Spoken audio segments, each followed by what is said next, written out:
Taylor, upon watching the film, what were some of the deficiencies when it comes to protecting Bryce? I was just looking at what I could do to do better. It wasn't my best game personally.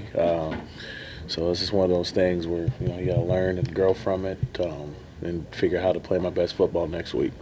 What specifically are you talking about? Just got beat inside a few times and like that. Got my hands on the outside once. Obviously Mike is a great player, but it's no excuse. I got to go out there and have a job to do and protect the quarterback to the best of my ability. So, just look at the film and now look at the Cardinals and see what they do and figure out, the best game plan for those guys. What are some of the things that jump out from the film that you have seen of the Cardinals? They give a lot of different fronts, so we got to be ready for a lot of different things, and be ready for their defensive line. They like to try to press the pocket, so we just got to do everything we can to give Bryce as much room as he needs to work and operate and all that good stuff. But, just looking at what I have to do my job more than anything. Taylor, over the past few weeks, Dave and like Tommy was just saying, there's been different things from these games, even that were losses, that were huge positive steps to build on. When you have a game that kind of went like yesterday's did, what are you taking from that game to build on? I look at it as, it's a lesson, right, obviously. And I'm just, blessed to have an opportunity to go out there and perform next week, right? And it's just really a blessing because, a lot of people don't know when the last game is. People lose sight of that. You got to go out there like every game, every play is your last because you never know what could happen.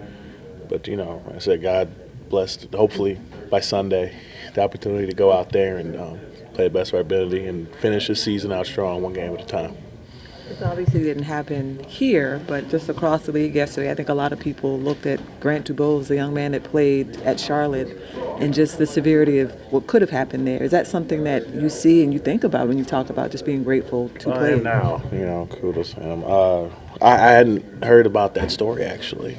So I guess I should be a better Charlotte native myself. I apologize. Just for context, he suffered a head injury yesterday, so it looked very severe. So he was leaving the field, stretchered off, but they are saying that he has had movement in his extremities, so it's encouraging. But that is encouraging. Oh my goodness, yeah. Well, just prayers up for him, and I pray for a speedy recovery for him. That's a tough situation to be in. Scary.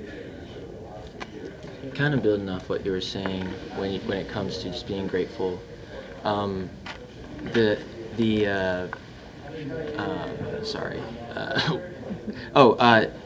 There's a balance that you have to strike between finishing off the season and respecting your opponent next week versus also building for the future. As a player, how do you balance that? Playing for 2025, but also for the rest of 2024? I came up playing the sport for a long time. That it's a very process-oriented sport, right? You to the game. You can't look at the scoreboard, right? You just got to focus on this next play. You learn from the last one, right? What did you do wrong there? What happened? And it's actually kind of cool. I get to see the replay. I look up, learn from it. All right, go back to what's next, right? But ultimately, it's just, for me, it's what's next, right? And that's the Arizona Cardinals. It's attacking my recovery the rest of the day, attacking it throughout the week, and detailing day in and day out. I just look at it, what's next, so I personally am not looking ahead at 2025 right now. I'm looking ahead at the next game. I'm very excited about the future of the Panthers. With that also being said.